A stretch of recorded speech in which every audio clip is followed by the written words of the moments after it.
जिस विचारधारा के लोगों ने अंग्रेजों की मुखबिरी की मानव, जिस विचारधारा के लोगों ने आजादी के आंदोलन को धोखा दिया, उसको भी गांधी ने कभी गद्दार नहीं कहा, कभी देशद्रोही नहीं कहा। हमारे सत्ता पक्ष के कोई भी मित्र किसी को भी देशद्रोही बोल देते हैं, किसी को भी टीवी चैनल पे बैठ के गद्दार बोल देते हैं, किसी को भी भारत के टुकड़े कहने वाला बोल देते हैं। आपको पता है इन बातों से किसी के मन को कितनी तकलीफ, कितना कष्ट पहुंचता है। भारत माता की जय लगाकर हम किसी जाति के खिलाफ नफरत फैलाने का काम करते हैं। जब भारत माता की जय लगाकर हम किसी धर्म के खिलाफ नफरत फैलाने की बात करते हैं।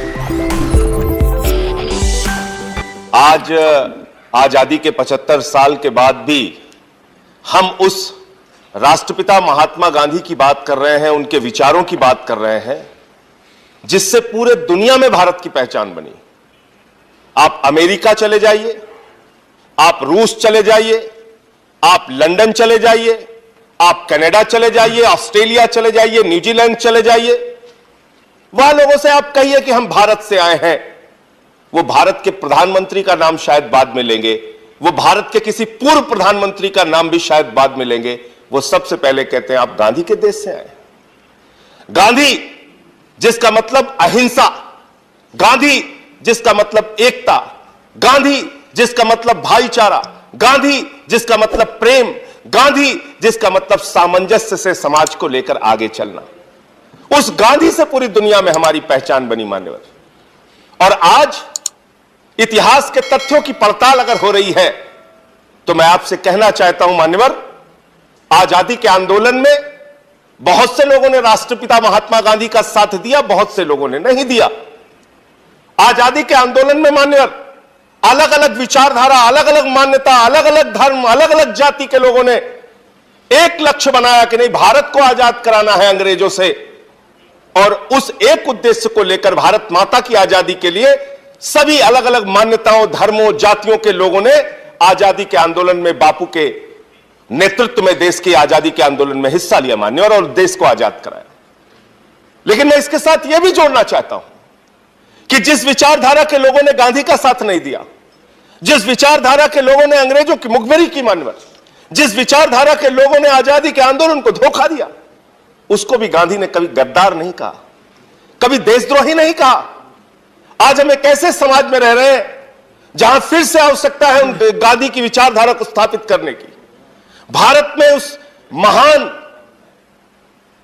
साबरमती के संत के सोच को स्थापित करने की।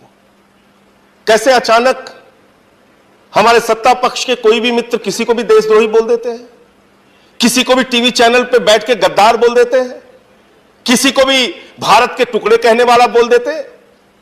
आपको पता है इन बातों से किसी के मन को कितनी तकलीफ, कितना कष्ट पहुंचता है।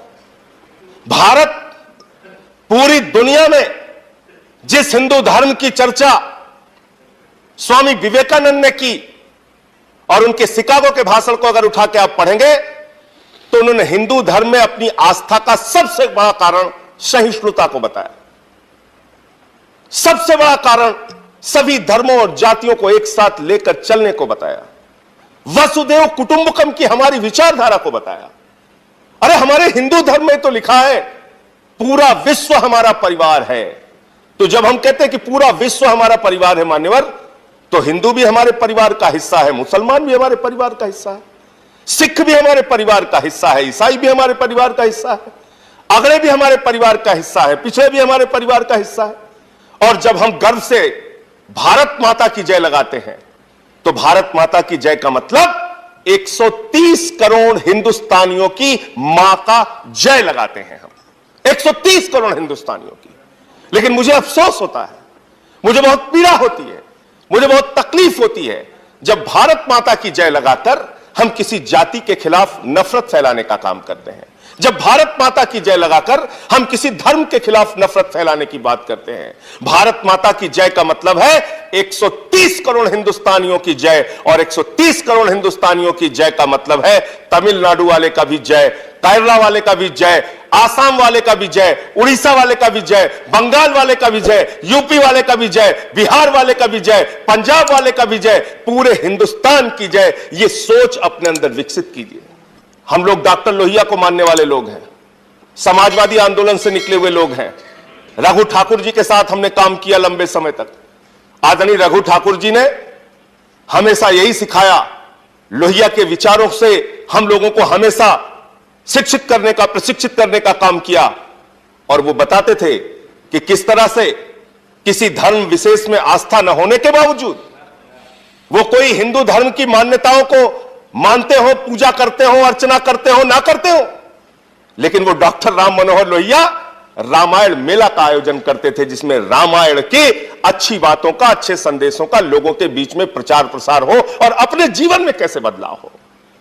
अगर हम रामचरितमानस की चर्चा करते हैं मान्यवर, उसकी एक लाइन पे अगर हम अपना पूरा जीवन बिता दें, रामचरितमानस की सारी लाइनों को आप पढ़े ना पढ़े, उसके विस्तार में जाए ना जाए, सिर्फ एक लाइन पे अगर अपना पूरा जीवन हम बिता दें तो हम समझते हैं कि हमारा जीवन धन्य हो जाएगा। सब नर करहि परस्पर प्रीति, आपस में प्यार से हम रहें, यह हमारा रामचरितमानस संदेश देता है। हमारा हिंदू धर्म वसुदेव कुटुंबकम की बात करता है। लेकिन आजादी के 75 साल के बाद हम कहां खड़े हैं? आजादी के 75 साल के बाद हम किसी के कपड़े पर सवाल उठाते हैं, हम किसी की भाषा पे सवाल उठाते हैं, हम किसी की जाति पे सवाल उठाते हैं, हम किसी के धर्म पर सवाल उठाते हैं। क्या ऐसे भारत आगे बढ़ सकता है मान्यवर? क्या ऐसे इस देश का विकास हो सकता है? क्या ऐसे वसुदेव कुटुंबकम की विचारधारा पूरी दुनिया में फैल सकती है? नहीं। और इसलिए अगर हम गौतम बुद्ध को मानते हैं, अगर हम राष्ट्रपिता महात्मा गांधी को मानते हैं, अगर हम हिंदू धर्म को मानते हैं, तो सबसे पहली प्राथमिकता, मैं सत्ता पक्ष में बैठे हुए लोग हों या विपक्ष में बैठे हुए लोग हों, हमारे आपस में कितने भी मतभेद हों, हो सकता है राकेश सिन्हा जी से हमारे वैचारिक मतभेद हो सकता है भारतीय जनता पार्टी से हमारे वैचारिक मतभेद हों, लेकिन भारत की जो संस्कृति है, भारत की जो सभ्यता है, भारत की विविधता में एकता, भारत की विशेषता, जो ये पहचान है, इस पहचान को कभी भी हम मिटने नहीं देंगे। और अगर हम लोकतंत्र की बात करते हैं मान्यवर, तो हमारा लोकतंत्र क्या है? अलग अलग दलों के लोग चुन के आते हैं, अलग अलग राज्यों से चुनकर लोग आते हैं, अलग अलग भाषाओं को मानने वाले लोग चुनकर आते हैं। लोकतंत्र भी तो यही कहता है, मत भिन्नता हो, आपस में आपके वैचारिक विरोध हो, अलग अलग मुद्दों पर आपकी अलग अलग राय हो, लेकिन बावजूद इसके देश के हित में, राष्ट्र के हित में हम सब एक साथ मिलकर काम करें। यह सदन इस बात का प्रतिनिधित्व करता है। भारत की संस्कृति का प्रतिनिधित्व यह सदन करता है मान्यवर। भारत की संस्कृति का, भारत की सभ्यता का, भारत की भाषा का, भारत की पहचान का, राष्ट्रपिता महात्मा गांधी के संदेश का प्रतिनिधित्व यह सदन करता है, जहां अलग अलग राज्यों से, अलग अलग भाषाओं के, अलग अलग जातियों के, अलग अलग धर्मों के लोग मिलकर चुनकर आते हैं और यहां पर देश के हित में जो योजनाएं बनाते हैं, तमाम मत भिन्नताओं के बावजूद एक साथ मिलकर काम करते हैं। यही भारत का लोकतंत्र है। तो जब हम कहते हैं विविधता में एकता, भारत की विशेषता, तो मैं राकेश सिन्हा जी से पूछना चाहता हूं कि हम इस विशेषता को खत्म करने पे क्यों तुले हुए हैं? क्यों हम आ जाए इस विशेषता को समाप्त करने के लिए? क्यों हम आपस में रोज नफरत की बात करते हैं? क्यों हम लोगों को आपस में झगड़े कराने की बात करते हैं? ये बंद कीजिए। ये हमारी पहचान नहीं है, ये हमारी संस्कृति नहीं है। जिनका आप उदाहरण दे रहे थे आज अपने भाषण में, क्या उनके उदाहरण से देश आगे बढ़ सकता है? उनका काला इतिहास है, उनका काला इतिहास है। क्या उन्हीं काले इतिहासों को दोहरा के बातें करके, उन्हीं बातों को करके हम इस देश को आगे लेके जा सकते हैं? एक नए भारत की कल्पना जब करते हैं आप, जब आप श्रेष्ठ भारत बनाने की बात करते हैं, तो आप भारत आज की परिस्थितियों में कैसे आगे बढ़ सकता है, इसकी चर्चा करनी चाहिए।